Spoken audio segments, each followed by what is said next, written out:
اعوذ باللہ من الشیطان الرجیم بسم اللہ الرحمن الرحیم الحمد للہ رب العالمین الرحمن الرحیم اللہم صلی علی محمد وعلی آل محمد رب اشرح لی صدری ویسر لی امری واحلل عقدۃ من لسانی یفقہوا قولی اما بعد السلام علیکم ورحمۃ اللہ وبرکاتہ۔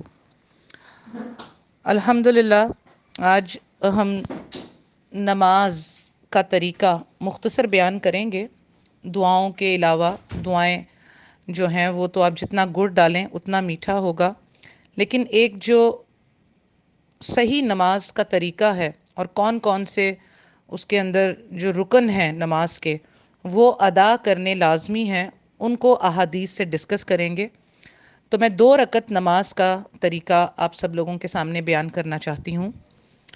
دیکھیے، سب سے پہلے تو ہم جب نماز شروع کرتے ہیں تو ہمارے انڈیا، پاکستان، بنگلہ دیش سب کانٹیننٹ میں یہ بات مشہور ہے اور ہمیں بچپن سے سکھائی گئی کہ جی نماز کی نیت کرنی چاہیے، اور وہ الفاظ کے ساتھ کرنی ہے، اور وہ الفاظ ہیں کہ میں نیت کرتی ہوں 2 رکعت نماز فجر کی، منہ میرا کعبہ شریف کی طرف واسطے اللہ تعالیٰ کے، اللہ اکبر کر کے پھر آپ تکبیر کرتے ہیں، تکبیر اولا جسے ہم کہتے ہیں۔ لیکن یہ بالکل ثابت نہیں ہے حدیث سے۔ نماز کی نیت زبان سے ادا کرنا، جائے نماز پر کھڑے ہو کے یا امام کے پیچھے کھڑے ہو کے، تو یہ بالکل بھی ثابت نہیں ہے، یہ بدعت ہے باقاعدہ۔ ہمارے جیسے میں نے ملکوں کے آپ کو نام بتائیں، پاکستان، بنگلہ دیش، انڈیا، یہ یہاں پر خود سے بنائی ہوئی بدعت ہے۔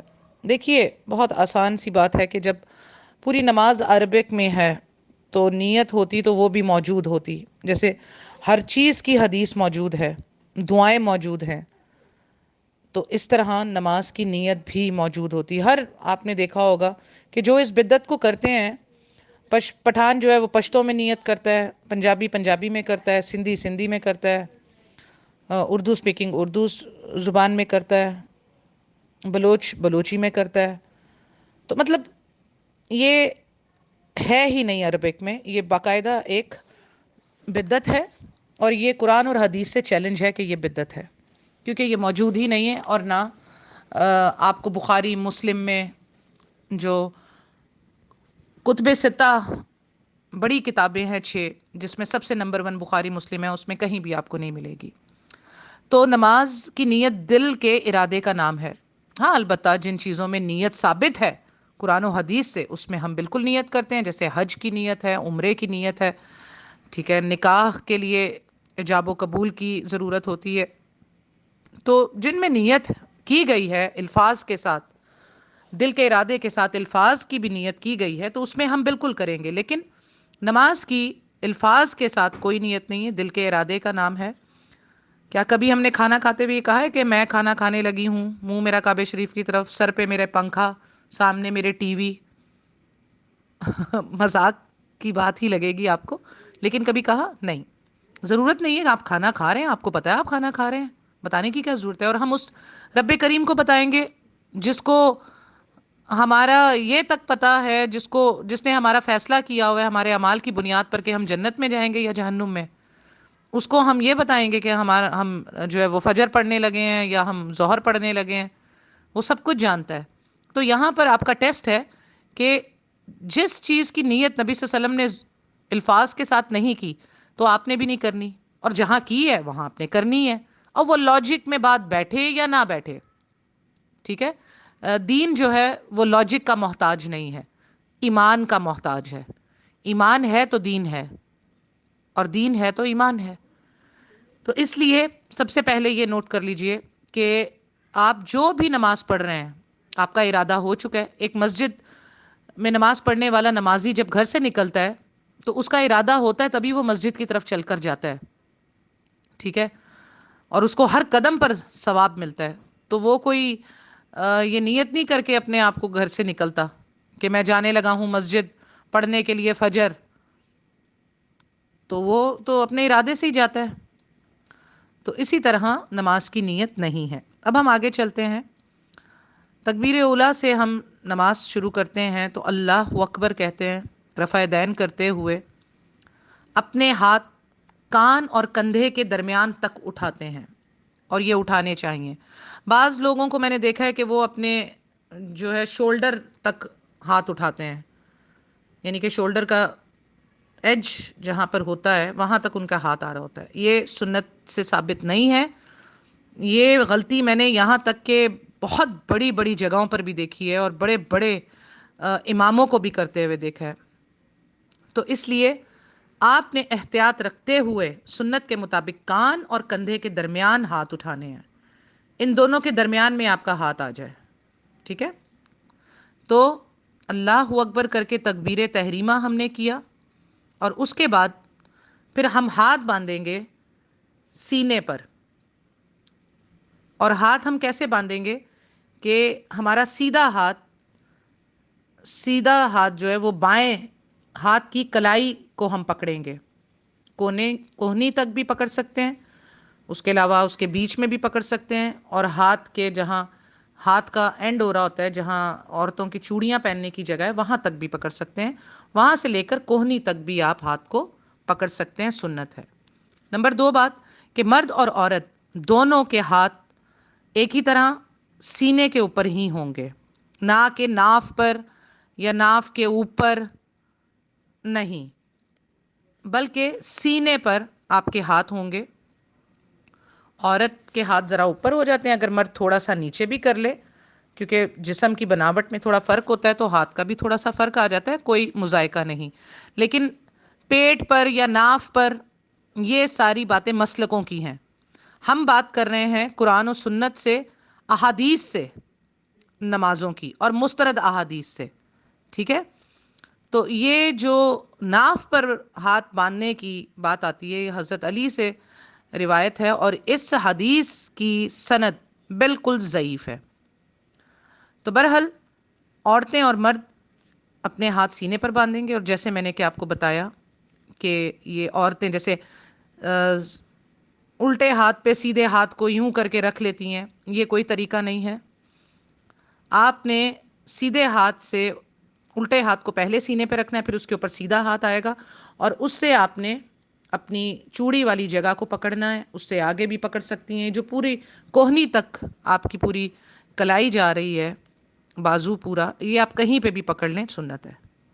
اس سے آگے چلیں، ہم نے تکبیر تحریمہ کہا، اللہ اکبر کہہ کر ہم پھر پڑھیں گے اعوذ باللہ من الشیطان الرجیم بسم اللہ الرحمن الرحیم، یہ پڑھ کے پھر ہم ثنا پڑھیں گے۔ ثنا کے لیے بہت ساری دعائیں ہیں، آپ اس میں سے کوئی ایک بھی پڑھ سکتے ہیں، کوئی 2 بھی پڑھ سکتے ہیں، کوئی 3 بھی پڑھ سکتے ہیں۔ زیادہ تر مشہور سبحانک اللہم و بحمدک و تبارک اسمک و تعالی جدک و لا الہ غیرک، اور اس کے بعد یہ بھی ضرور پڑھیں سبحان اللہ والحمد للہ ولا الہ الا اللہ واللہ اکبر، سوری یہ نہیں، اللہ اکبر کبیرہ والحمد للہ کثیرہ و سبحان اللہ بکرۃ و اصیلا، یہ پڑھنی ہے، سوری سبحان اللہ والحمد للہ یہ نہیں، میرے ذہن میں کچھ اور تھا، تو یہ آپ نے پڑھنی ہے۔ یہ پڑھنے والے کے لیے آسمان کے دروازے کھل جاتے ہیں، ٹھیک ہے؟ یہ پڑھنے کے بعد آپ بسم اللہ الرحمن الرحیم پڑھیں گے، کیونکہ اب آپ قرآن کی سورت پڑھنے جا رہے ہیں، تو قرآن کی کوئی بھی سورت آپ پڑھیں گے تو اس سے پہلے آپ نے بسم اللہ الرحمن الرحیم ضرور پڑھنا ہے۔ ہاں، سورت جب آپ کوئی وہ سورت ختم ہو گئی، اب کوئی دوسری سورت پڑھ رہے ہیں تو پھر آپ کو بسم اللہ الرحمن الرحیم پڑھنا ہوگا۔ اب آپ نے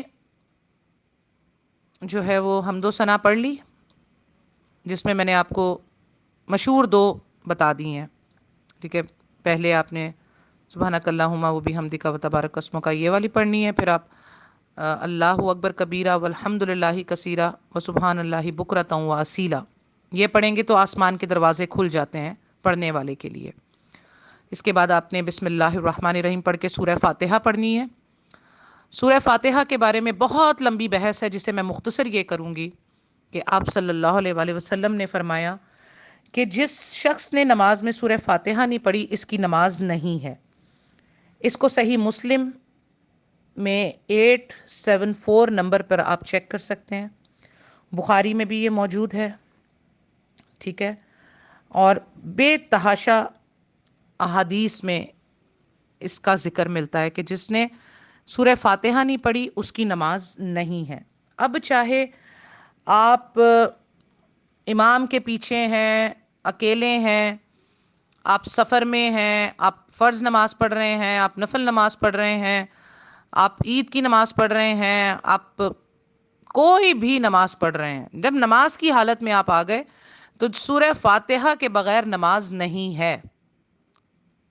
آپ امام کے پیچھے ہیں یا نہیں ہیں، امام پڑھے یا نہ پڑھے آپ کا اس سے تعلق نہیں ہے. سورہ فاتحہ آپ نے ہر حال میں پڑھنی ہے.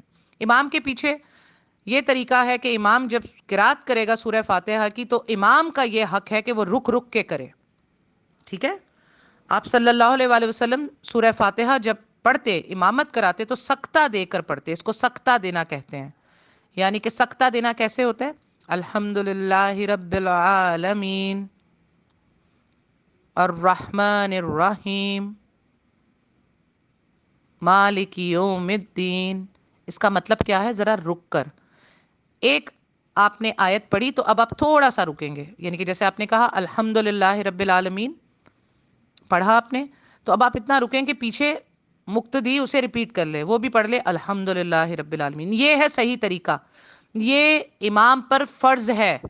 یہ قیامت کے دن اس کو حساب دینا ہوگا کہ اس نے امامت کرتے وقت نبی صلی اللہ علیہ وآلہ وسلم کی سنت کا خیال کیا. اس نے یہ خیال کیا کہ اس کے پیچھے مقتدی ہیں کہ وہ بھی سورہ فاتحہ کو آرام سے پڑھ لیں، اور ولا الضالین پہ آپ امام کے ساتھ مل جائیں تاکہ جب امام کہے آمین تو آپ بھی امام کے ساتھ آمین کہیں. امام سے پہلے آمین نہیں کہنا بلکہ امام کے ساتھ یا امام کے بعد آمین کہنا ہے، اس سے پہلے نہیں کہنا. امام کے ساتھ آمین کہیں گے آپ جب، تو آپ کی آمین کے ساتھ فرشتے کی آمین مل گئی تو آپ کی مغفرت ہو گئی. یہ اتنی بڑی حدیث ہے.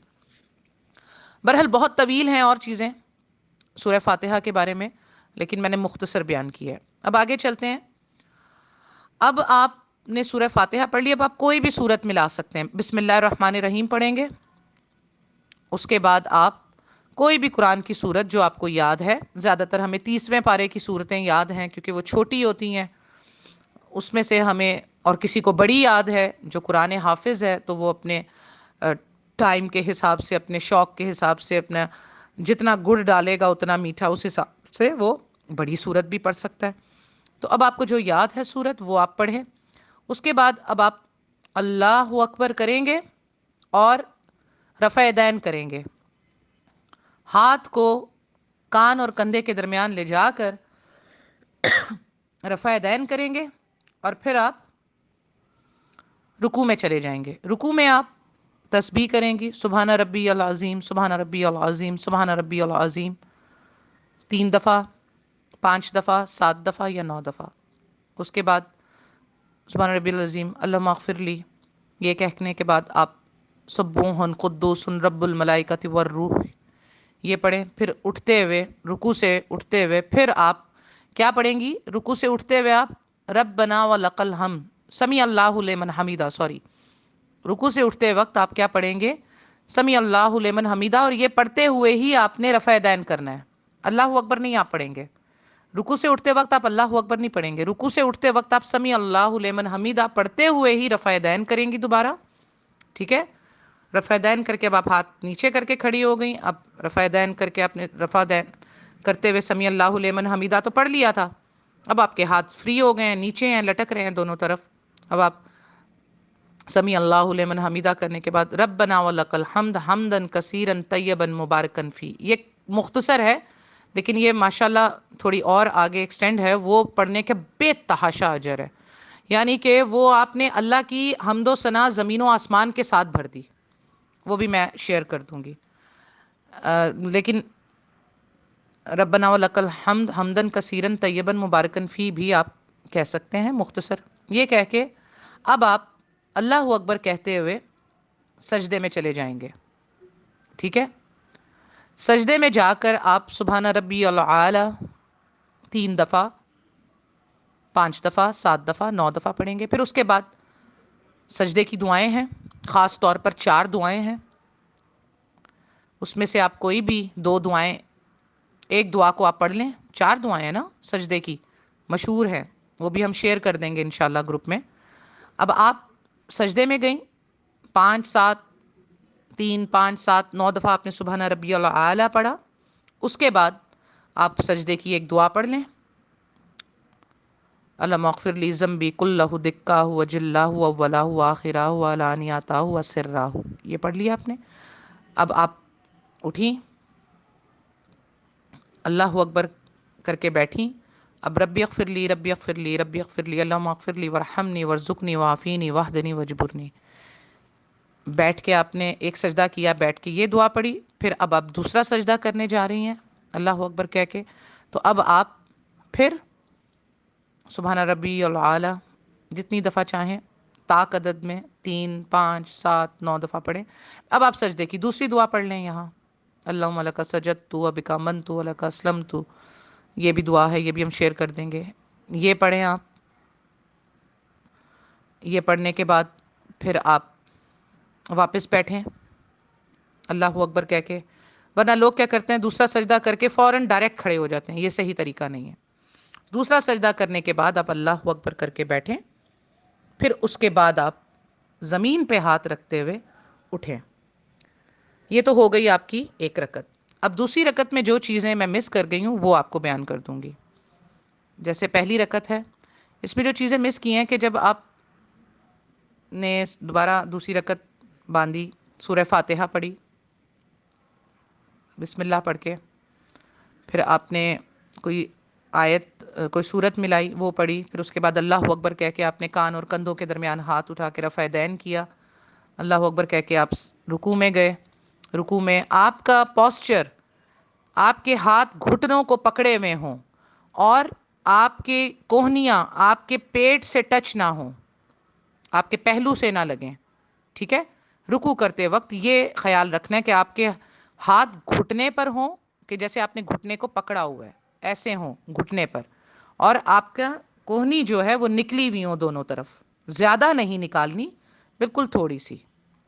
ٹھیک ہے. اور آپ کے پاؤں بھی کھڑے ہوتے وقت نہ زیادہ چرے ہوئے ہوں، نہ زیادہ کھلے ہوئے ہوں، اور نہ ہی زیادہ بند ہوں. جتنا آپ کا سٹرکچر ہے آپ کے شولڈر کے درمیان ہی آپ کے پاؤں ہونے چاہیے. جیسے 2 شولڈر ہیں، اسی میں بیلنس کے ساتھ انسان بالکل بیلنس کے ساتھ کھڑا ہوتا ہے. تو نہ زیادہ پاؤں کھولنے ہیں نماز میں کھڑے ہوتے وقت، اور نہ ہی زیادہ ساتھ ملانے ہیں. کیونکہ جب آپ جماعت میں نماز پڑھ رہے ہوتے ہیں تو آپ کے پاؤں کے ساتھ آپ کے ساتھی کا پاؤں ملنا چاہیے. تو اس کو آسانی ہوگی آپ کے ساتھ پاؤں ملانے کے لیے، اور وہ کمفرٹیبل کھڑا ہوگا اور آپ بھی کمفرٹیبل ہو کر کھڑے ہوں گے. ٹھیک ہے. تو یہ اب رکوع آپ نے کیا، میں نے آپ کو بتا دیا کہ ہاتھ آپ نے اپنے گھٹنوں پہ رکھنے ہیں، اور کوہنیاں تھوڑی سی، یعنی کہ وہ آپ کے ساتھ ٹچ نہیں کرنی چاہیے. کوہنیاں تھوڑی سی آپ سے الگ رہیں. اب آپ نے رکوع کر لیا. رکوع کی دعائیں میں نے آپ کو بتا دی ہیں. ٹھیک ہے. وہ ہم شیئر بھی کر دیں گے، ایک آدھی دعا میں بھول رہی ہوں وہ بھی شیئر کر دوں گی. وہ آپ نے رکوع سے پڑھتے ہوئے پھر وہی سمیع اللہ لمن حمیدہ پڑھتے ہوئے آپ نے رفع دین کرنا ہے، اور پھر آپ نے ہاتھ نیچے چھوڑ دینے ہیں. پھر ربنا ولک الحمد حمدا کثیرا طیبا مبارکا فی. اس کے بعد اب آپ نے اللہ اکبر کہہ کے سجدے میں جانا ہے. اب سجدے میں جاتے وقت آپ کا پوسچر کیا ہونا چاہیے کہ آپ کے ہاتھ پہلے لگیں سجدے کی جگہ پر، اور گھٹنے بعد میں ٹکیں زمین پہ. پہلے آپ کے ہاتھ لگیں. آپ صلی اللہ علیہ وآلہ وسلم نے فرمایا کہ اونٹ کی طرح بیٹھ کے، اونٹ کی طرح مت بیٹھو. ٹھیک ہے. اونٹ کی طرح بیٹھنے سے آپ صلی اللہ علیہ وسلم نے منع فرمایا. اونٹ کیسے بیٹھتا ہے؟ پہلے گھٹنے لگاتا ہے اور پھر اپنے ہاتھ رکھتا ہے. ٹھیک ہے. تو یہ خاص طور پر مرد اور عورت دونوں کو خیال رکھیے. جو میں نماز بتا رہی ہوں یہ بالکل مرد اور عورت دونوں کے لیے ہے. آپ سجدہ کرتے وقت جب جائیں گے تو آپ کے ہاتھ زمین پہ پہلے لگے، اور اس کے بھلے 1 سیکنڈ بعد یا سیکنڈ کے بھی 1000ویں حصے میں بھلے جو ہے وہ آپ کے گھٹنے بعد میں لگیں، لیکن آپ کے ہاتھ پہلے لگنے چاہیے زمین پہ. آپ کے ہاتھ پہلے ٹکیں، اور ہاتھ بھی کوئی زیادہ نہیں آپ نے کھولنے سجدے کی جگہ کے لیے، اور نہ ہی زیادہ بند کرنے ہیں. کہ جی وہ آپ کے کانوں کے ساتھ یا منہ کے ساتھ ہاتھ ملانے ہیں، نہیں، ایسا کچھ نہیں. بس درمیانے طریقے سے آپ نے ہاتھ رکھنے ہیں سجدے کی جگہ اپنے سر کے آس پاس. آپ کے ہاتھ ہوں، نہ زیادہ انگلیاں کھلی ہوئی ہوں، نہ انگلیاں زیادہ بند ہوں، نہ رفع دین کرتے ہوئے اور نہ سجدے میں ہاتھ رکھتے ہوئے، نہ زیادہ کھلی ہوئی ہوں انگلیاں اور نہ زیادہ بند ہوں، درمیانے ہاتھ، درمیانے پوزیشن میں آپ کی انگلیاں ہوں. سجدہ کرتے وقت آپ نے جو ہے وہ میں نے بتا دیا، ہاتھ پہلے رکھے جائیں گے اور پھر گھٹنے رکھے جائیں گے. اب سجدہ کرتے وقت آپ کی 7 ہڈیوں کے اعضاء پر سجدہ ہونا چاہیے. سجدہ کرتے وقت ہم شروع کرتے ہیں پیر کی 2 ہڈیاں، پہلے پیر سے لیتے ہیں. ان کی انگلیاں فولڈ نہیں ہونی چاہیے سجدہ کرتے وقت. پیروں کی انگلیاں زمین پر فولڈ نہیں ہوں بلکہ یوں ٹکی ہوئی ہوں، کھڑی ہوئی، ٹھیک، کہ وہ کعبہ کی طرف رخ ہے ان کا. تو آپ نے ایڑیاں اور پیروں کی انگلیاں آپ کی کھڑی ہوئی ہوں، فولڈ نہیں ہو یوں زمین پہ، جا نماز پہ فولڈ نہیں ہونی چاہیے، ٹھیک، کھڑی ہوئی ہوں یوں. اب آپ کی 2 ہڈیاں یہ ہو گئی 2 پیر کی، 2 ہڈیاں آپ کی گھٹنوں کی ہو گئی اور 2 ہڈیاں آپ کی ہاتھ کی ہو گئی. کتنی ہو گئی؟ 6. اور 7ویں ہڈی آپ کی ماتھے سے لے کر ناک تک آ گئی. یہ ہے آپ کی 7ویں ہڈی. تو آپ صلی اللہ علیہ وسلم نے فرمایا 7 ہڈیوں پر سجدہ کرنے کا حکم اللہ نے مجھے دیا ہے. اور امام نبی صلی اللہ علیہ وسلم ہے، نماز نبی صلی اللہ علیہ وسلم پڑھا رہے ہیں، عورتیں اور مرد دونوں پیچھے نماز پڑھ رہے ہیں. اور آپ صلی اللہ علیہ وآلہ وسلم نے فرمایا نماز اس طرح پڑھو جس طرح مجھے پڑھتے ہوئے دیکھتے ہو. یہ خالی مردوں کو نہیں کہا، یہ کل امت مسلمہ کو کہا. اب امت میں عورتیں بھی ہیں اور مرد بھی ہیں، اور نبی صلی اللہ علیہ وسلم جب امام ہیں تو نبی صلی اللہ علیہ وسلم جیسے نماز پڑھتے تھے، پیچھے مقتدی میں مرد بھی ہوتے تھے اور ان سے پیچھے آخری صفیں جہاں مردوں کی ختم ہوتی تھی وہاں سے عورتوں کی صفیں شروع ہوتی تھی، اور عورتیں نبی صلی اللہ علیہ وسلم کی امامت میں نماز پڑھتی تھیں. تو مقتدی ویسے ہی نماز پڑھے گا جیسے امام پڑھے گا. تو نبی صلی اللہ علیہ وسلم جیسے نماز پڑھتے تھے عورتیں بھی ویسے ہی نماز پڑھتی تھیں. یہ جو عورتوں اور مردوں کی نماز الگ الگ کا جو معاملہ لوگوں نے مسلکوں نے کیا ہوا ہے، سنت میں ایسا نہیں ہے. سنت میں مرد اور عورت کی ایک ہی نماز ہے. کیوں؟ کیونکہ جب نبی صلی اللہ علیہ وسلم امام تھے، آپ صلی اللہ علیہ وسلم مرد تھے، آپ صلی اللہ علیہ وسلم اللہ کے رسول تھے، آپ صلی اللہ علیہ وسلم ہمارے لیے نمونہ حیات تھے.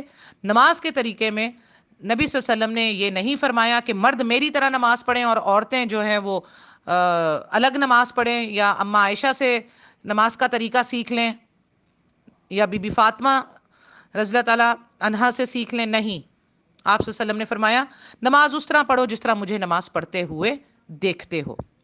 ٹھیک ہے، تو یہ ہے آپ کا جو ہے سجدہ آپ نے کیا 7 ہڈیوں پر. اب آپ کی کوہنیاں بھی اٹھی ہوئی ہیں. اگر آپ کوہنیاں لگا دیں گی، خواتین کیا کرتی ہیں سمٹ کے سجدہ کرنا ہے، نہیں عورت کو ایسے حکم نہیں ہے کہ مردوں کی طرح وہ سجدہ کریں، بے پردگی ہوتی ہے، یہ ہوتی ہے، وہ ہوتی ہے، یہ سب فضول باتیں ہیں. ایسا کوئی نہیں ہے. آپ صلی اللہ علیہ وسلم نے فرمایا عورت کی بہترین نماز اس کے گھر میں ہے، گھر کے بھی کونے میں ہے، وہاں پڑھے. اور اگر عورت مسجد میں جانا چاہے، بخاری کی حدیث ہے، تو مرد اس کو نہیں روک سکتا. اگر وہ رات کے وقت بھی کہے کہ مجھے مسجد میں جانا ہے، نماز پڑھنے جانا ہے، تو مرد نہیں روک سکتا. لیکن عورت پر فرض نہیں کیا گیا کیونکہ عورت کی ذمہ داری گھر میں رکھی ہے، کھانا پکانا، بال بچے، یہ وہ گھر کی ملکہ ہے. تو وہ گھر میں پڑے گی تو ادھر پردے اور نہ پردے کا کیا معاملہ ہے. اور مسجد میں جب پڑے گی تو وہ عورتوں کی جگہ پر پڑے گی، وہاں عورتیں ہی ہوں گی. اور اسی طرح حرم میں بھی جب پڑھی جاتی ہیں تو عورتیں اپنی جگہ پر پڑھتی ہیں جہاں عورتوں کی جگہ ہوتی ہے. حرم میں بھی سارے سیکشن ہوتے ہیں، مردوں کے اندر جا کے نہیں عورتیں نماز پڑھتی. تو یہ بالکل بکواس بات ہے کہ جی عورتیں یوں نہ مردوں کی طرح نہ سجدہ کریں. بالکل بکواس، جھوٹی بات ہے. عورتیں اور مرد کا سجدہ ایک ہی جیسا ہوگا. سجدہ کر لیا آپ نے، اب آپ بیٹھ گئے تشہد میں. تشہد میں بیٹھ کر آپ بسم اللہ الرحمن الرحیم پڑھ لیں، التحیات للہ والصلوات یہ پڑھ کے. اب آپ نے التحیات جب پڑھنا ہے تو آپ نے اپنی انگوٹھے اور یہ جو بیچ والی انگلی ہوتی ہے نا، 5 انگلی ہے نا، جو بیچ والی انگلی ہے، انگوٹھے کے ساتھ اس کو ملا دینا ہے تو آپ کا ہلکا بن جائے گا. ٹھیک ہے، باقی انگلیاں آپ بند کر لیں گے اور شہادت کی انگلی کو ہلکا سا ٹیڑھا کر کے اٹھا کے رکھ لیں گے. اب آپ نے شروع کیا التحیات للہ والصلوات، تو اب آپ کی انگلی ہلکی ہلکی ہلنی چاہیے، خم ہونا چاہیے. اسے کہتے ہیں رفع سبابہ. کیا کہتے ہیں؟ رفع سبابہ. یہ نام یاد رکھیں. اب آپ اس کو، کیونکہ یہ آپ ایسے نہیں بتا سکتے کہ وہ جی اتحیات پڑھتے وقت ہم انگلی ایسے ایسے ہلاتے ہیں، تو یہ علمی بات نہیں لگتی نا آپ کو. جیسے ہم کہتے ہیں رکوع کرنا، سجدہ کرنا، اسی طرح اس کا نام ہے رفع سبابہ کرنا. تو اب آپ نے اتحیات شروع کرنی ہے، تو اب آپ نے ہلکی ہلکی انگلی کو ہلانا ہے جو شہادت کی انگلی ہے. باقی 3 انگلیاں، 2 انگلیاں آپ کی بند ہے، تیسری انگلی انگوٹھے کے ساتھ مل کے ہلکا بنا ہوا ہے، اور شہادت کی انگلی ہلکی سی اٹھی ہوئی ہے. اس کو آپ ہلکے ہلکے ہلائیں گے، اتحیات پڑھیں گے. جب اشہد ان لا الہ الا اللہ کا ٹائم آئے گا تو اس وقت بھی آپ کی انگلی ہل رہی ہوگی، آپ اس کو تھوڑا اٹھانا چاہتے ہیں تو اٹھا دیں، اور پھر اس کو ہلکے ہلکے ہلاتے رہیں گے. پھر آپ درود شریف پڑھیں گے تب بھی وہ ہلتی رہے گی، ہلکے ہلکے خم دیتے رہنا ہے. پھر آپ دعا پڑھیں گے ربنا آتینا فی الدنیا حسنۃ وفی الآخرۃ، تب بھی یہ ہلتی رہے گی. پھر آپ ربی جعلنی مقیم الصلاۃ یہ پڑھنا چاہ رہے ہیں تب بھی یہ ہلتی رہے گی. اب خاص دعا میں آپ کو بتا رہی ہوں جو لوگ نہیں پڑھتے، جس کا پڑھنے کا حکم ہے اس وقت نماز میں، جس کا پڑھنے کا حکم ہے، جس کا اہتمام کیا ہے آپ صلی اللہ علیہ وآلہ وسلم نے. آپ صلی اللہ علیہ وسلم کوئی نماز نہیں پڑھتے تھے جب تک رفع سبابہ کرتے ہوئے سلام پھیرنے سے پہلے یہ دعا نہ پڑھ لیتے. وہ دعا ہے یہ: اللہم انی اعوذ بک من عذاب جہنم ومن عذاب القبر ومن فتنۃ المحیا والممات ومن فتنۃ المسیح الدجال. آپ صلی اللہ علیہ وسلم نے 4 چیزوں سے پناہ مانگی. اے اللہ میں آپ کی پناہ مانگتا ہوں جہنم سے، آپ کی پناہ مانگتا ہوں قبر کے عذاب سے، آپ کی پناہ مانگتا ہوں دنیا اور آخرت کے فتنوں سے، آپ کی پناہ مانگتا ہوں دجال کے فتنے سے، جو سب سے ڈراؤنا فتنہ ہے جس سے ہم گزر رہے ہیں. ٹھیک ہے، ہم دجال کے فتنوں سے اس وقت گزر رہے ہیں. اس سے پناہ مانگی. سوچے 1400 سال پہلے، 1450 سال پہلے آپ صلی اللہ علیہ وسلم اور صحابہ کرام دجال کے فتنوں سے پناہ مانگتے تھے نماز میں.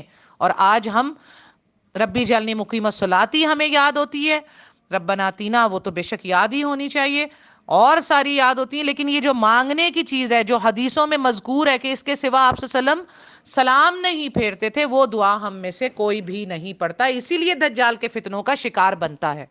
یہ آزمائی ہوئی بات ہے میری بھی اور میرے ساتھیوں کی، میرے اسٹوڈنٹس کی، کہ یہ دعا پڑھنے سے آٹومیٹکلی آپ کو جیسے ایک الگ سے عقل، الگ سے آنکھوں کی بینائی مل جاتی ہے کہ آپ کو دجال کے فتنے نظر آنے شروع ہو جاتے ہیں باقاعدہ. تو یہ آزما لیجئے گا، یہ آپ نے ہر حال میں پڑھنی ہے. اچھا، اب اتحیات پڑھتے ہوئے بیٹھنے کو، جو تشہد میں بیٹھتے ہیں اس کا بھی طریقہ ہم ڈسکس کر لیں. اس کو کہتے ہیں تورک کرنا. ٹھیک ہے، تورک کو آپ جو ہے وہ توئیں واو رے کتے والے کاف کے ساتھ بھی لکھ سکتے ہیں. ٹھیک ہے، اور تے واو رے کاف، کتے والا کاف یا کینچی والا کاف، جس سے آپ کا دل کرے آپ لکھ سکتے ہیں تورک کو. اردو میں لکھنا ہے نا، اس لیے کوئی مسئلہ نہیں ہے. آپ تورک کریں گے، اس کو تورک کرنا کہتے ہیں جب تشہد میں بیٹھتے ہیں. اور تورک کرنا کسے کہتے ہیں؟ بیسیکلی یہ لفظ تورک کس پوزیشن کے لیے کہ جب آپ اتحیات میں بیٹھیں گے سجدہ کرنے کے بعد، دوسرا سجدہ کرنے کے بعد اللہ اکبر کہہ کے، اب آپ اپنا الٹا پاؤں، اپنی الٹے پاؤں کو سیدھے پاؤں کے نیچے سے نکالیں گے. ٹھیک ہے، اور میں صرف خود بھی ساتھ پوزیشن کر رہی ہوں کہ آپ لوگوں کو کہیں مس گائیڈ نہ کر دوں. اب آپ نے الٹا پاؤں سیدھے پاؤں کے نیچے سے نکال دیا، پیر آپ کا تھوڑا سا باہر نظر آنا چاہیے، اور الٹا پاؤں آپ کا سیدھے پاؤں کے نیچے سے نکل کے نظر آنا چاہیے، اور سیدھا پاؤں کا انگوٹھا آپ نے کھڑا رکھنا ہے، اور دونوں ہاتھ آپ کے تھائے پہ ہونے چاہیے، نہ کہ گھٹنے کے نیچے لٹک رہے ہوں دونوں ہاتھ. نہیں، گھٹنے سے پیچھے ہاتھ آپ کے بالکل اوپر تھائے کے اوپر دونوں رکھے ہوئے ہوں، لٹکے ہوئے ہاتھ نہیں ہونے چاہیے. ٹھیک ہے، سیدھے ٹانگ کا انگوٹھا آپ کا کھڑا ہے. اب یہ انگوٹھا اور یہ انگلیاں بھی کعبہ کی طرف ہیں، اور یہ جو آپ کا الٹی ٹانگ کا جو گھما کر آپ نے سیدھی ٹانگ کے نیچے سے پیر نکالا، اب اس کا بھی سارے ناخن کعبہ کی طرف جا رہے ہیں. یہ ہے تورک کا مزہ. یہ تورک کرنا لوگ کافی مرد اور عورتیں نہیں کرتے. تورک ضرور کرنا چاہیے. اور ہاں، اگر کسی کی کوئی گھٹنے کا مسئلہ ہے، کوئی ناخن کا پرابلم ہے، نہیں کر سکتا، تو اللہ اس کو معاف کرنے والا ہے. لیکن آپ کے نمبر کٹ جاتے ہیں، ٹھیک ہے نا، جو جان بوجھ کے نہیں کرے گا. ہاں، جس کا کوئی پرابلم ہے، نہیں کر سک رہا، بہت کوشش کے باوجود بھی نہیں کر سک رہا، تو اس کو کوشش کرتے رہنا چاہیے. لیکن اگر کوئی بیمار ہے، کسی کے ناخن ٹوٹا ہوا ہے، یا کسی کے گھٹنے کا مسئلہ ہے وہ نہیں کر سکتا، تو اس کے لیے جو ہے اللہ تعالیٰ کی طرف سے جو ہے وہ آپ سمجھ لیں کہ آسانی ہے، اللہ اس بات پر آپ کو نہیں پوچھے گا، بلکہ آپ کو نمبر بھی پورے مل جائیں گے، تورک کے نمبر بھی اللہ دے دے گا، جبکہ آپ نہیں بھی کر رہے، لیکن کیا کہ آپ کو واقعی پرابلم ہے تو اللہ آپ کو رخصت دے دے گا اس پہ اور اجر بھی دے دے گا، لیکن تورک کرنا ہے مرد عورت دونوں نے۔ یہ تشہد میں یہ بیٹھنے کا سٹائل تورک کہلاتا ہے، پھر آپ بیٹھتے ہیں، پھر آپ اتحیات پڑھتے ہیں، رفع صبابہ اتحیات کے شروع میں ہی کر دینا ہے، کیونکہ یہ کہیں پہ بھی حدیث میں نہیں ہے، یہ جو ہمارے یہاں سب کانٹیننٹ میں انڈیا پاکستان بنگلہ دیش میں جو مسلک پرست لوگ ہیں وہ کیا کرتے ہیں کہ اتحیات پڑھتے ہوئے جب اشہد ان لا الہ الا اللہ کا ٹائم آتا ہے بولنے کا اس وقت انگلی اٹھائی اور واشہد ان محمد عبدہ و رسولہ پھر رکھ دی۔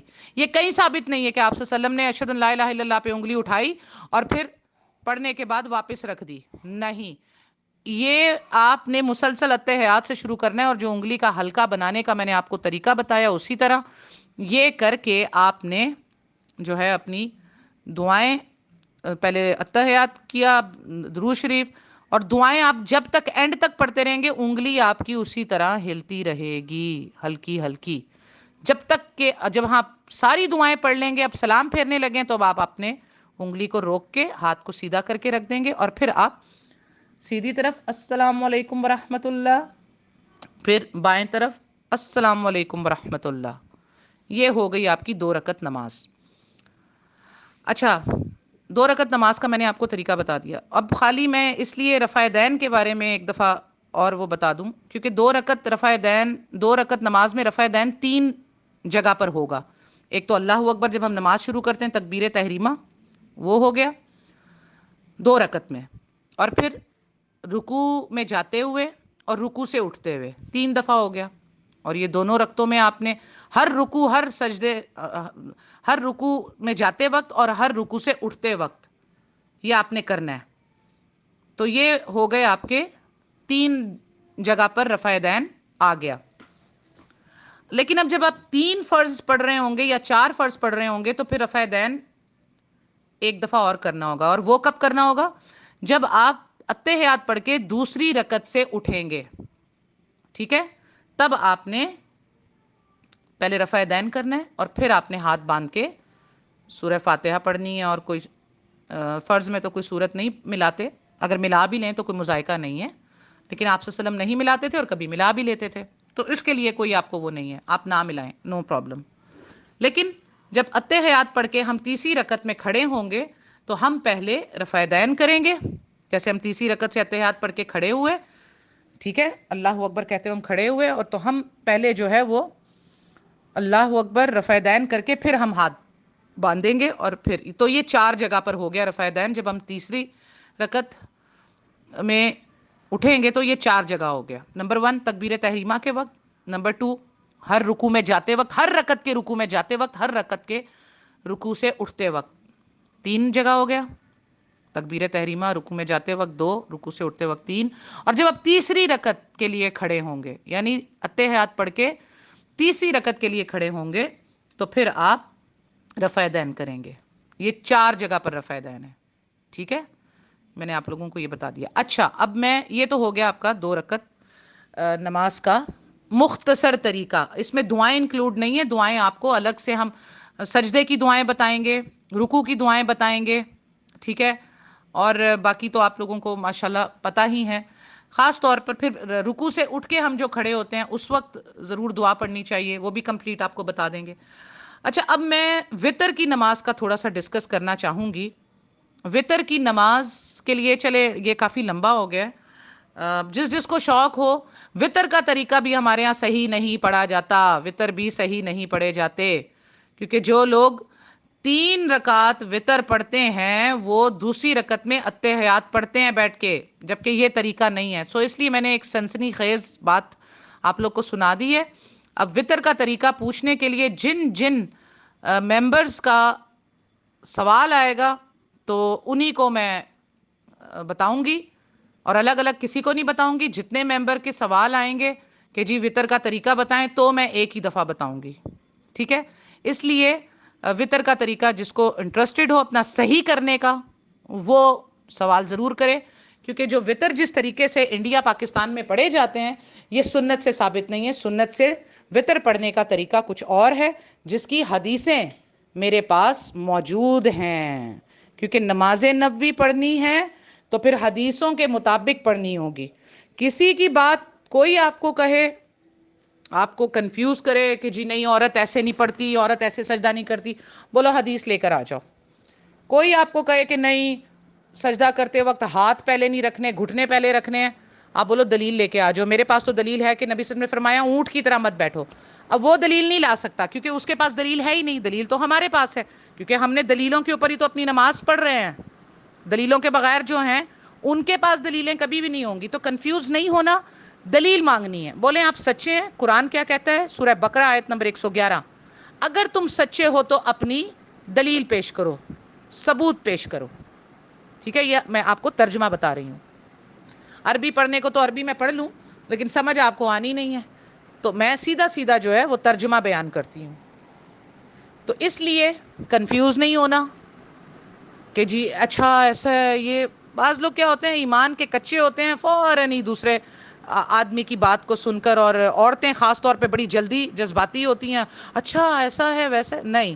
آپ کہیں دلیل پیش کرو کیونکہ ہم آپ کو جتنی باتیں میں نے نماز کی آپ کو یہ بیان کی ہیں، یہ میں نے نماز نبوی آپ کو بتائی ہے. نماز نبوی صلی اللہ علیہ وآلہ وسلم، یہ میں نے اپنے باپ دادا چاچا نانی دادی ان کی نماز نہیں بتائی. ان کی نماز تو کچھ اور تھی جو ہم نے بچپن میں پڑھی ہے، جو ہمیں بچپن میں قاری صاحب نے سکھائی تھی. وہ چھوٹی سی کتاب آتی تھی نماز کی، ٹھیک ہے، نماز کی کتاب، اس سے سیکھی تھی. وہ نہیں بتائی، اس میں نہ کوئی سر تھا نہ پیر تھا. ٹھیک ہے، یہ نماز آپ کو بخاری، مسلم، ترمذی، ابو داؤد، سنن نسائی، ابن ماجہ، مسند احمد، ٹھیک ہے، مشکات المصابی، یہ کتب ستہ سے آپ کو نماز سکھائی جا رہی ہے. اور قیامت کے دن آپ نے انہی کتابوں کے ریفرنس، ان حدیثوں کے ہی ذریعے اپنی نماز بیان کرنی ہے تو قبول ہوگی. وہ یہ پڑھی بھی ہوگی. آپ کو ڈرائیں گے نا یہ لوگ، نہیں جی ایسا نہیں ہے، بولو قیامت کے دن دیکھ لیں گے کس کی نماز قبول ہوتی ہے. ہمارے پاس تو حدیث ہوگی، تمہارے پاس کیا ہوگا؟ ضعیف حدیثیں. وہ حدیثیں جو ضعیف ہیں، جس کو پوری امت مسلمہ ضعیف کہتی ہے، جس کی جو کتابوں میں لکھنے والے امام ترمذی نے، امام ابو داؤد نے، انہوں نے خود لکھا کہ ناف پہ حضرت علی نے ہاتھ باندھے، اور خود نیچے ترمذی اور ابو داؤد لکھ رہے ہیں کہ یہ حدیث ضعیف ہے. بولو تم یہ پیش کرو گے ضعیف حدیثیں؟ بولو تم ضعیف حدیثیں پیش کرنا. ہم تو الحمدللہ بخاری اور مسلم تو ویسے ہی صحیح ہے، اس میں تو کوئی ضعیف حدیث ہے ہی نہیں. ہاں روایات حدیث ضعیف ہیں. بخاری مسلم میں روایات آپ کو ایسی ملیں گی جس کے اوپر میں نے کلپ بنایا ہوا ہے، وہ بھی آپ کو چن چھان کے میں بتا دوں گی تاکہ آپ کی نالج کہیں سے بھی کمزور نہ رہے. باقی حدیثیں ساری صحیح ہیں بخاری مسلم کی، تو اس میں تو ضعیف کا سوال ہی نہیں پیدا ہوتا. تو ہمارا رفع دین بھی جو ہے وہ بخاری مسلم میں الحمدللہ. ٹھیک ہے، ہمارے جتنے نماز کے میجر پوائنٹس ہیں وہ اس میں، باقی کتب ستہ میں ہیں الحمدللہ. کتب ستہ میں بھی سب کی سند آپ اسلام 360 پہ چیک کر لیں، آپ کو صحیح ملے گی. اور جن پر یہ چلتے ہیں ان کی، وہ بھی کتب ستہ سے ہیں لیکن ان کی سند ضعیف ہے. اسلام 360 بھی اس کو دکھا رہا ہے ضعیف، لیکن فرقہ واریت کی لعنت، آنکھوں پر پٹی مسلک کی، اور اس کی وجہ سے ضعیف پڑھ بھی لیں گے پھر بھی کہیں گے نہیں ہمارے کیا وہ اتنے بڑے عالم کیا بے وقوف تھے، کیا پاگل تھے. ان کو یہ سمجھ نہیں آتی کہ غلطیاں تو پیغمبروں تک سے ہوئی. حضرت یونس علیہ السلام سے ہوئی، سب سے پہلے حضرت آدم علیہ السلام سے ہوئی، اماں حوا سے ہوئی، اور قرآن نے ان کی غلطی کو چھپایا نہیں، بیان کیا تاکہ تم نصیحت پکڑو. حضرت یونس علیہ السلام سے غلطی ہوئی، اللہ نے قرآن میں بیان کی تاکہ تم نصیحت پکڑو. ٹھیک ہے، حضرت موسیٰ علیہ السلام سے غلطی ہوئی، اللہ نے قرآن میں بیان کی تاکہ لوگوں امت مسلمہ تم نصیحت پکڑو کہ جب پیغمبروں سے غلطی ہو سکتی ہے تو جن کو تم لوگوں نے 1450 سال بعد جن علماء کی پوجا کرنی تھی ان کی پوجا مت کرنا. وہ تو پیغمبر بھی نہیں ہے، ان سے کیا کیا کچھ نہیں ہوگا، وہ فرقوں میں بٹ جائیں گے. قرآن ہمیں 1400 سال پہلے سے یہ میسج دے رہا ہے جسے ہم آج 1400 سال بعد بھی نہیں سمجھے. تو غلطی کسی سے بھی ہو سکتی ہے، اور انہوں نے جو مسلکوں میں بڑھ گئے، قرآن کہتا ہے نبی صلی اللہ علیہ وسلم آپ کا ان سے کوئی تعلق نہیں، ان کا فیصلہ اللہ کرے گا. اور یہ آپ جو ہے سورہ انعام میں، سورہ آل عمران میں، سورہ آل عمران میں آپ اس کو جو ہے وہ آرام سے دیکھ سکتے ہیں. یہ ساری جو صورتوں میں مسلکوں اور فرقہ بندی کے لیے کتنی سخت وعید آئی ہیں. آپ آل عمران آیت نمبر 105 اور سورہ انعام آیت نمبر 159 نکال کے پڑھ لیں. ٹھیک ہے، تو اس میں یہ سختی سے اللہ تعالیٰ نے ان فرقوں والوں کا حال بتایا کہ اللہ ان کے ساتھ کرے گا کیا. تو آئی تھنک کافی طویل ہو گئی ہے، 40 منٹ کی ہو گئی ہے. آپ لوگ کہیں گے اتنا لمبا عائشہ بج نے بتایا، لیکن جہاں تک مجھے اللہ تعالیٰ نے یاد رکھا ہے، کیونکہ میرے سامنے اس وقت نہ کوئی بک ہے نہ کوئی پیپر ہے، میں نے یہ خود ایسے آپ کو بتائی جیسے میں خود نماز پڑھ رہی ہوں اس وقت. تو اگر کوئی چیز بھول گئی ہوں گی تو اسے معاف کر دیجیے گا. یا عمیر بیٹا یہ ضرور سن کے کوئی چیز میں اگر بھول رہی ہوں تو وہ بالکل بیان کر دے. ٹھیک ہے، تو آئی ہوپ کہ میں نے جہاں تک مجھے اللہ نے یاد رکھوایا ہے میں نے کوئی چیز بھولی نہیں ہوں. ہاں، دعائیں میں نے خود نہیں بتائیں کیونکہ وہ مجھے بھی جو ہے رٹے کی طرح یاد ہوئی ہوتی ہیں، تو میں نے بڑی جلدی میں پڑھ جانی تھی. لیکن آرام سے پڑھنا چاہیے، اور آرام سے پڑھتے وقت انسان ذرا تھوڑا بھول جاتا ہے. تو اس لیے میں نہیں آپ کو بتائیں. وہ دعائیں ہم آپ کو شیئر کر دیں گے، رکوع کی، سجود کی. اور ثنا کے لیے آپ ثنا پڑھنا چاہیں تو آپ نے ثنا میں سبحانک اللہم و بحمدک کا کے بعد یہ ضرور پڑھنا ہے تاکہ آسمان کے دروازے آپ کے لیے کھل جائیں کہ اللہ اکبر کبیرہ والحمد للہ کثیرہ وسبحان اللہ بکرۃ و اصیلا. یہ پڑھنے والے کے لیے آسمان کے دروازے کھول دیے جاتے ہیں. اس کے بعد آپ نے بسم اللہ الرحمن الرحیم پڑھ کے سورہ فاتحہ پڑھنا ہے. اور سورہ فاتحہ جو ہے وہ بہت ضروری ہے، اس کے بغیر نماز نہیں ہے. چاہے آپ امام کے پیچھے ہوں، چاہے آپ اکیلے ہوں، چاہے آپ مسافر ہوں، چاہے آپ مسجد میں ہوں، چاہے آپ نفل نماز پڑھیں، عید کی پڑھیں، آپ کوئی بھی نماز جہاں بھی آپ پڑھیں گے وہاں پر سورہ فاتحہ کے بغیر نماز نہیں ہے. ٹھیک ہے، اور نماز وضو کے بغیر نہیں ہے. تو پہلے تو ہم وطر کا طریقہ ڈسکس کریں گے اور اس کے بعد ہم وضو کا طریقہ ڈسکس کریں گے، کیونکہ وضو بھی ہمارے ہاں صحیح نہیں ہوتا، سنت کے مطابق نہیں ہوتا. اس لیے سیکنڈ پوائنٹ ہمارا وطر ہوگا اور تھرڈ پوائنٹ ہمارا وضو کا ہوگا. اس کے بعد پھر ہم آگے چلیں گے. جزاکم اللہ خیرن. اللہ تعالیٰ سے دعا ہے کہ اللہ سبحانہ تعالیٰ ہم سب کو نبی صلی اللہ علیہ وآلہ وسلم کی طرح نماز پڑھنے کی توفیق عطا فرمائے، نماز نبوی صلی اللہ علیہ وآلہ وسلم پڑھنے کی توفیق عطا فرمائے. اللہ ہمیں خشوع و خضوع سے نماز پڑھنے کی توفیق عطا فرمائے. اللہ سبحانہ تعالیٰ ہمیں یہ نمازیں ہماری قبول فرما لے، ہمیں ایسی نماز پڑھنے کی توفیق عطا فرمائے جو اللہ کے ہاں قبول ہو جائے. اس میں جو دعائیں ہم مانگیں، اس میں جو حمد و ثنا کریں ہم اللہ کے لیے، اللہ اسے قبول کر لے، دعائیں قبول کر لے، حاجتیں قبول کر لے. اور اللہ تعالیٰ ان نمازوں کو ہمارے لیے قیامت کے دن تک بچا کر ہمیں رکھنے کی توفیق عطا فرمائے. آمین ثم آمین یا رب العالمین. اور میں آخری بات پوائنٹ ذہن میں آ گیا کہ دیکھیے یہ نماز آپ مختصر بھی کر سکتے ہیں اور اس کو جتنا چاہیں لمبی بھی پڑھ سکتے ہیں، کیونکہ عورتوں کو بینیفٹ یہ ہے کہ وہ گھر میں ہوتی ہیں تو وہ اپنی نماز آرام سے لمبی کر کے خشوع و خضوع سے پڑھیں. لیکن کچھ عورتوں کے ساتھ بچے چھوٹے ہوتے ہیں، وہ اتنی لمبی نماز نہیں پڑھ سکتی، تو ان کے لیے اللہ نے رخصت دی ہے. آپ صلی اللہ علیہ وآلہ وسلم بھی جب بچوں کے رونے کی آواز سنتے ہیں، تو اب یہاں سے کیا ثابت ہوا کہ عورتیں نبی صلی اللہ علیہ وسلم کے پیچھے نماز پڑھتی تھیں. الحمدللہ. جی سمجھدار بن جائیے. ٹھیک ہے نا. تو نبی صلی اللہ علیہ وسلم فرماتے ہیں کہ میں عورتوں کی، بچوں کی جب آواز سنتا تھا، بچوں کے رونے کی، تو ان کی ماؤں کا خیال کرتے ہوئے اپنی نماز کو مختصر کر دیتا تھا. تو جہاں رسول اللہ صلی اللہ علیہ وآلہ وسلم امامت کراتے ہوئے اپنی نماز کو بچوں کے رونے کی آواز کی وجہ سے مختصر کر دیتے تھے، تو اسی طرح عورتوں کو یہ جائز ہے، بلکہ ان کو کرنا چاہیے کہ وہ مختصر نماز پڑھیں، فرض نماز پڑھ لیں، مختصر کر کے پڑھ لیں. لیکن یہ نہیں کہ آپ مین رکن ہی چھوڑ دیں. ہاں، جو دعائیں ہیں اس میں ان کو مختصر کر دیں، باقی تو آپ نے پڑھنی ہے، رکوع بھی کرنا ہے، سجدہ بھی کرنا ہے، قیام بھی کرنا ہے، آپ نے جو تشہد بھی کرنا ہے، لیکن دعائیں آپ نے مختصر کر دینی ہیں. نماز میں جو آپ قرات کریں گے قیام میں، اس کو آپ مختصر کر دیں، چھوٹی صورتیں پڑھ لیں، اس طرح سے مراد ہے مختصر کرنے کا. تو وہ آپ مختصر کر سکتی ہیں، کیونکہ چھوٹے بچوں والی عورتوں کو، دودھ پلانے والی عورتوں کو اللہ کے رسول نے بھی رخصت دی ہے. اللہ نے دی ہے، اللہ کے رسول نے بھی رخصت دی ہے. تو اس لیے عورتیں مختصر نماز پڑھیں، اپنے فرض پڑھ لیں، خالی سنت اور نوافل چھوڑ دیں. ٹھیک ہے، کوئی مذائقہ نہیں ہے، کیونکہ آپ سنت یا نوافل جو چھوڑیں گے اس پر آپ کو صرف اجر نہیں ملے گا لیکن گناہ نہیں ہوگا چھوڑنے پر. سنت اور نوافل دونوں کا ایک ہی مطلب ہے، سنت بھی نفل ہی کہلاتے ہیں. ٹھیک ہے، تو وہ آپ کوئی مسئلہ نہیں ہے. جو چھوٹے بچوں والی عورتیں ہیں، یا کبھی آپ بیماری میں ہیں، یا کبھی کوئی مہمان آ گئے، تو فرض نماز پڑھ لیں، سنت آپ بعد میں پڑھ لیں اگر آپ کو ٹائم ملتا ہے.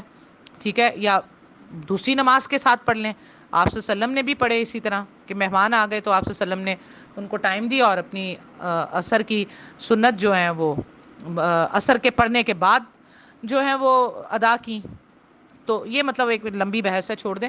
تو بہرحال آپ جو ہے وہ نماز کو مختصر بھی کر سکتے ہیں سچویشن کے حساب سے.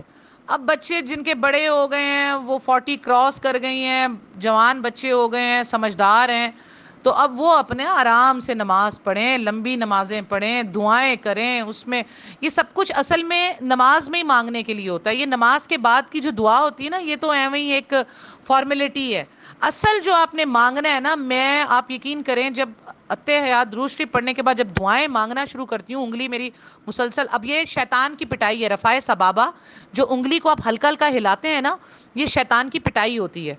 تو ایک تو میری یہ ہوتی ہے کہ شیطان کی پٹائی زیادہ دیر تک ہو، اور جتنی دعائیں میں نے مانگنی ہے نا قرآن سے حدیث سے، وہ میں اس وقت مانگتی ہوں. پھر اینڈ میں سلام پھیرتی ہوں. میرا مطلب سلام اگر میرے ساتھ کوئی نماز پڑھ رہا ہو تو وہ کب کا نماز پڑھ کے جا کے ذکر اذکار بھی کر لے، سب کر لے، تب تک میرا سلام نہیں پھرتا. اب یہ ہوتا ہے، مجھے پتا ہے کہ یہ ہے ٹائم مانگنے کا، اس وقت مانگے. ٹھیک ہے نا، تو یہ آپ نے کرنا ہے، دعائیں مانگنی ہے زیادہ سے زیادہ، اور شیطان کی پٹائی بھی کرنی ہے. ٹھیک ہے، بہرحال جتنا مجھے یاد رہا. ابھی ایک اور چیز یاد آ رہی تھی، وہ میں بھول گئی. بہرحال یہ آپ نے ان چیزوں کا خیال رکھنا ہے. ٹھیک ہے، چلیں اب آپ سے رخصت لیتی ہوں. یہ ایک کمپلیٹ آپ کا 2 رکعت میں نے نماز کا بتا دیا، اور 3 رکعت میں نے 4 جگہ رفع دین بھی بتا دیے. اب باری ہوگی وتر کی، انشاءاللہ تعالی اس کے لیے ہم بات کریں گے جب آپ لوگوں کے سوالات آئیں گے. جن کو اپنے وتر کی فکر ہوگی وہ سوال کریں. ٹھیک ہے، تو پھر میں ایک ہی دفعہ وتر کا بھی بتا دوں گی. اب جتنے جتنے لوگوں کے آئیں گے میسیجز، انہی کو دیکھتے ہوئے پھر میں کمپلیٹلی سب ایک ہی دن میں کر دیں تو میں دوسرے دن آپ کو لیکچر دے دوں گی. جب 2-3 دن تک باری باری آپ لوگوں کو یاد آتا ہے تو پھر آپ بتاتے ہو. نہیں، اسٹریٹ اوے روزانہ دیکھا کریں جب تک یہ سیکھ رہے ہیں آپ لوگ. ٹائم دیجئے تھوڑا سا، جیسے میں دے رہی ہوں. دیکھیں میں اب پورا دن مصروف رہی، لیکن ابھی میرا کھانا، میں نے یقین کیجئے کھانا نہیں کھایا. میں نے کہا میں پہلے یہ کام کر لوں، ایک میرا ذمہ داری ہٹ جائے تو پھر میں کھانا کھاؤں. مجھے پھر کب کھاؤں گی، کب سوؤں گی، کب اٹھوں گی فجر کے لیے. تو اس لیے آپ لوگ بھی تھوڑا سا ٹائم دیا کریں. ہم ظاہری بات ہے خواتین ہیں، ہمارے گھر پر ذمہ داری، گھر کی ذمہ داری ہے، بچوں کی ہے، شوہر کی ہے، کھانا پکانے کی ہے، باہر جانے کی ہے، سب کچھ ہے. لیکن دین کے لیے وقت نکالیے، یہ آپ ہی کا فائدہ ہے. پتہ نہیں آج ہم مر جائیں، کل مر جائیں، اس لیے اپنے عمل کو یہ جان کے کیجئے کہ پتہ نہیں یہ آخری عمل ہو میرا، پتہ نہیں ہے میں آخری دین کا کوئی رکن سیکھ رہی ہوں. ایک دفعہ بھی کوئی چیز سیکھ کے کر لی اور اگلے دن مر گئے تو آپ کو اجر ہی اجر ہے، کیونکہ آپ کی نیت ہو گئی تھی سیکھنے کی کہ میں نے یہ عمل کرنا ہے. تو یہ یاد رکھیں، موت کو اتنا قریب جانے جیسے نبی صلی اللہ علیہ وآلہ وسلم جانتے تھے کہ ایک طرف سلام پھیرتے تھے تو آپ نے فرمایا مجھے نہیں پتا میں دوسری طرف سلام پھیر سکوں گا یا نہیں. اس لیے ہر عمل کو بھلے اپنے ذمہ داریاں نبھائیں، وہ بھی آپ کے لیے عبادت ہے. گھر کا کام کرنا، شوہر کی خدمت کرنا، بچوں کو سنبھالنا، یہ بھی آپ کا عبادت میں ہی کاؤنٹ ہوتا ہے. لیکن کیا ہے، عبادت اصل وہ ہے جو اللہ کی جائے. یہ ہمارے حقوق ہیں جس کو ہمارے بڑے بوڑھے کہتے ہیں یہ بھی عبادت ہے. عبادت نہیں ہے. ہاں عبادت یہ تب ہوگی، یہ بھی میں آپ کو بتا دوں، جب آپ اس میں ذکر اذکار کر رہے ہیں. ہاں کھانا پکا رہی ہیں، ذکر اذکار کر رہی ہیں، ہاں تب یہ عبادت ہے. جھاڑو مار رہی ہیں تو بھی ذکر اذکار کریں. یہ نہیں کہ اب میں جھاڑو مار رہی ہوں تو میں اب اللہ کا نام نہیں لے سکتی. نو پرابلم، آپ کریں، آپ کی زبان پاک ہے. حیض میں عورت بھی تو ناپاک ہوتے ہوئے بھی زبان سے ذکر کرتی ہے نا. تو جھاڑو پوچا بھی وہ آپ کا زبان سے تھوڑی لگانا ہے. جھاڑو پوچا زبان سے ذکر کرنا ہے. ہاں کام آپ کر رہی ہیں، کھانا پکا رہی ہیں، ذکر اذکار کریں گی تو عبادت ہے. ادروائز آپ اپنا حق ادا کر رہی ہیں تو اس پہ ثواب ہے. تو اس لیے اپنے کام ساتھ کریں، لیکن دین کو پس پشت مت ڈالیں. یہ سیکھنے کا ٹائم ہے. اگر میرے جیسا کوئی مل ہی گیا آپ کو تو میرے لیے بھی صدقہ جاریہ بنے. سیکھیں مجھ سے اور پھر مجھ سے سیکھ کر آگے لوگوں کو سکھائیں تاکہ پھر لوگ آپ کے لیے صدقہ جاریہ بنے. جیسے میرے لیے آپ لوگ صدقہ جاری ہیں, ٹھیک ہے نا, ایسے ہی آپ نے مجھ سے سیکھ کر آگے سکھانا ہے. یہ میں نے یہاں سے عالمائیں تیار کرنی ہے معاشرے کے لیے. سمجھ آئیے آپ کی بات؟ یہ آپ نے صرف ہاں ہاں ہوں ہی نہیں کرنا, آ کے گروپ پہ پوسٹ کر دی اور بس بیٹھ گئے. اور یہ سیکھیں, جیسے عمیر نے مجھ سے سیکھا ہے, کئی سالوں سے سیکھ رہا ہے میرا وہ بچہ.